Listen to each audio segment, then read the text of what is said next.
In the summer of 1942, a recruiting sergeant in Texas looked across his desk at a skinny baby-faced boy and shook his head.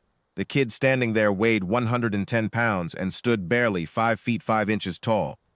He had come to enlist, first at the Marines, then at the Army paratroopers, and both had turned him away without ceremony. He was too small, too young, too little of everything the military said it needed. He did not look like the posters. He did not carry the frame of a soldier. His name was Audie Leon Murphy. He was 17 years old. Inside of 3 years, he would become the most decorated combat soldier in the history of the United States Army. Murphy was born on June 20, 1925, near Kingston, Texas, the 7th of 12 children in a sharecropping family that never had enough of anything. His father abandoned the family while Audie was still a boy. His mother held the household together through grinding poverty, until she died in 1941, leaving Audie, still in his early teens, as one of the oldest siblings still at home. He had dropped out of school in the 5th grade to pick cotton for $1 a day. He hunted small game in the Texas brush, rabbits, squirrels, whatever the land offered, because if he missed, the family did not eat. By the time the Japanese attack on Pearl Harbor reached the radio on December 7, 1941, Audie Murphy already knew how to be still, how to squeeze a trigger, and how to endure. He needed the military to take him. It was a way out of poverty, a way to serve, and perhaps the only life he could imagine making for himself. When the Marines turned him away for being underweight, he did not accept it. When the paratroopers told him the same thing, he went home and spent months eating bananas and drinking milk to gain weight. He enlisted his older sister to sign a document attesting that he had already turned 18. On June 30, 1942, the United States Army finally took him in, not into the elite units he had wanted, but into the regular infantry. It would prove to be one of the most consequential enlistments of the entire war. Murphy was assigned to Company B, 1st Battalion, 15th Infantry Regiment, 3rd Infantry Division, a unit that would carry him from North Africa to the heart of Nazi Germany. The 3rd Division was known in the First World War as the Rock of the Marne, and it had kept its reputation. By the time Murphy joined it in early 1943, it was being shaped into one of the hardest fighting divisions in the United States Army. He would need everything it had to teach him. His first action came in the Allied invasion of Sicily in July 1943. Murphy landed at Licata and moved inland with his regiment under fire for the first time. What soldiers found in Sicily was not a cakewalk. Dug-in German and Italian defenders, stifling heat, rocky terrain, and a determined enemy at every high point. Murphy distinguished himself almost immediately, and his first decoration for valor came from these early actions. He was 18 years old, had only months earlier been refused entry to the service, and was already proving that every recruiter who had turned him away had miscalculated badly. Sicily was followed by Italy, months of brutal grinding combat up the peninsula. The Italian campaign is often overshadowed in the popular memory of the war, but for the men who fought it, it was relentless. Murphy fought through the Anzio beachhead in early 1944, where Allied forces were pinned down for months under German artillery fire and counterattack. The beachhead so compressed that there was no safe ground behind the front. Soldiers at Anzio spent weeks in shallow fighting positions under shell fire, with nowhere to move and no relief in sight. Murphy endured it and kept fighting. He fought at the battles for Rome and up into the approaches of northern Italy, collecting commendations and promotions as he went. Sergeants and officers alike noticed that the slight kid from Texas had a quality difficult to explain and impossible to fake. He moved under fire the way men 3 times his experience moved, reading the ground instinctively, without the paralysis that killed soldiers who overthought it. It was the marksmanship of a boy who had hunted for survival, now applied to something far more costly. By the summer of 1944, Murphy had already earned the Bronze Star with the Combat Valor device, the Silver Star, and multiple other citations. His command had offered him a battlefield commission, a direct promotion from enlisted rank to officer, and he initially declined it, unwilling to leave the enlisted men who had fought beside him. He eventually accepted and was commissioned as a 2nd lieutenant.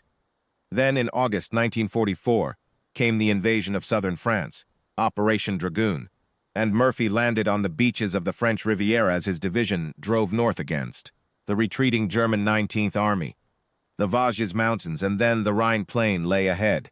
Murphy fought through Montélimar and into northeastern France as autumn deepened into winter, and German resistance stiffened. The war's end was not yet visible. On the contrary, December 1944 brought the German offensive in the Ardennes, the Battle of the Bulge, a stark reminder that the Wehrmacht still had the will and the material to mount massive counterattacks. Murphy's division was pulled into the response, fighting through the Ardennes-Alsace campaign in brutal winter conditions. It was during this period, in early January 1945, that Murphy was wounded for the second time, shot in the hip. He refused to be evacuated and returned to his company within days. That decision would lead directly to the event that defines his record in the history of the United States Army. January 26, 1945. The Colmar Pocket, Alsace, France. The Colmar Pocket was a 40-mile-wide bulge of German-held territory in eastern France, anchored on the Rhine and centered on the city of Colmar. Some 30,000 German troops were dug in there, and the Allied High Command needed them cleared before the final push into Germany could proceed. Murphy's unit was pushing toward the fortified village of Holzwihr, moving through flat, snow-covered fields bordered by forest. 2 M10 tank destroyers from the 601st Tank Destroyer Battalion were attached in support. At 2 o'clock in the afternoon, 6 German tanks and 250 elite mountain infantry moved out of Holzwihr toward the American position. Murphy had time only to get to his telephone and call for artillery before the shooting started. His company's position was thin, badly under strength after weeks of fighting, and under the weight of that assault, it began to collapse. Murphy ordered his men to fall back to the tree line. Then, rather than go with them, he stayed. One of the M10 tank destroyers had been hit and set ablaze. Its crew had abandoned it. Murphy moved to it through fire, climbed aboard the burning vehicle, and reached the turret. There was a .50 caliber machine gun still operable. He swung it toward the advancing Germans and opened fire. What followed lasted approximately 1 hour. Murphy stood fully exposed on the turret of a burning tank destroyer, with 6 enemy tanks and more than 200 enemy infantry pressing toward him across open ground, and he did not come down. He called artillery corrections over the phone with one hand and fired the machine gun with the other. The smoke from burning vehicle provided some concealment, and at times the Germans apparently could not locate the source of the fire, tearing into their formation. When a squad crawled up a drainage ditch to flank him, he traversed the barrel and shot them down. He was wounded again, the 3rd time in the war, but he stayed on the turret. The German advance, which by any reasonable military calculation should have swept through the thin American position in minutes, stalled. Finally, the artillery line went dead. Murphy climbed down from the tank destroyer, rejoined his men in the tree line, and immediately began planning a counterattack to retake the original position. The turret on which he had stood for that hour exploded minutes after he left it. Murphy led his company back across the ground they had just given up and retook it. The village fell to reinforced American troops the following day. For this action, Audie Murphy received the Medal of Honor. The citation described him as having displayed such conspicuous courage, such complete disregard for his own zeal, that his actions could not be accounted for by ordinary standards of military conduct. The award was presented to him in April 1945 by General Alexander Patch. By the time the war in Europe ended in May 1945, Murphy had fought in 9 campaigns: Tunisia, Sicily, Naples, Foggia, Anzio, Rome, Arno, southern France, Ardennes, Alsace, Rhineland, and Central Europe. He had been wounded 3 times and had risen from private to 1st lieutenant through combat promotion. He had been credited with more than 240 enemy soldiers killed, and he had earned 33 awards, citations, and decorations, among them the Medal of Honor, the Distinguished Service Cross, 2 Silver Stars, the Legion of Merit, 2 Bronze Stars with the Valor Device, and 3 Purple Hearts. He had received every American Combat Valor Award available to a soldier of that era, as well as decorations from France and Belgium. He was 19 years old when he stood on that burning tank destroyer. He was 20 when the war ended. He came home to a country that did not quite know how to hold what it was looking at. Life magazine put him on its cover in July 1945, calling him the most decorated soldier of the war. James Cagney saw the photograph and invited Murphy to Hollywood. An estimated 300,000 Texans lined the streets for his homecoming parade. The boy no recruiter had wanted to become. In the span of 3 years, a national symbol of what American valor looked like in its most concentrated form. But what the crowds could not see was what the war had left behind in him.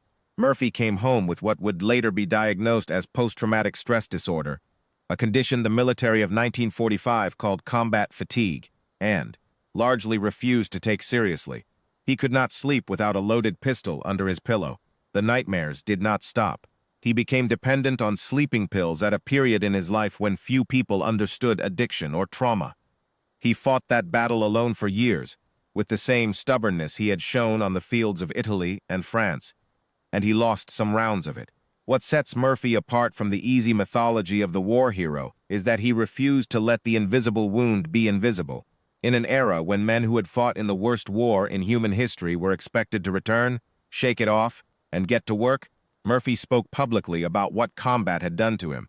He used his fame and his access to argue that the United States owed its veterans more than a parade, that the psychological damage of sustained combat was real, that it deserved treatment rather than shame, and that the country's silence on the subject was costing lives. He was decades ahead of the medical establishment. He built a career in Hollywood, appearing in more than 40 films, most of them westerns, a genre that suited the quiet intensity he carried everywhere. He wrote his autobiography, To Hell and Back, which became a national bestseller, and was later adapted into a film in which Murphy played himself, a thing no producer in Hollywood would have believed possible from a young man who had never acted a day in his life. He earned the role because no one else could play it honestly. The film remained Universal Studios' highest-grossing production until a movie about a shark came along 20 years later. On May 28, 1971, Audie Murphy was killed when a private plane went down in fog near Roanoke, Virginia. He was 45 years old when he died. He was buried with full military honors at Arlington National Cemetery, where his grave became the second most visited site in the cemetery, after the tomb of President Kennedy. Every branch of the American military had looked at the skinny boy from Texas in 1941 and decided he was not what they were looking for. He was too small. He was too young. He did not carry himself the way soldiers were supposed to carry themselves, and he did not have the size or the pedigree that recruiting tables in 1941 had decided a fighting man needed. What he had instead was something the forms and physicals could not measure, a quality forged in poverty and loss, and a life that had never once given him easy passage. In 27 months of combat across 5 countries, he earned every decoration the Army could give. He stood on a burning tank and would not come down. He came home and told the truth about what war costs the men who fight it, and refused to let the country look away. None of those things were accidental. They came from the same place. From a boy who had learned early that the only way through the hard thing was straight through it. The recruiters had their reasons. History recorded its verdict.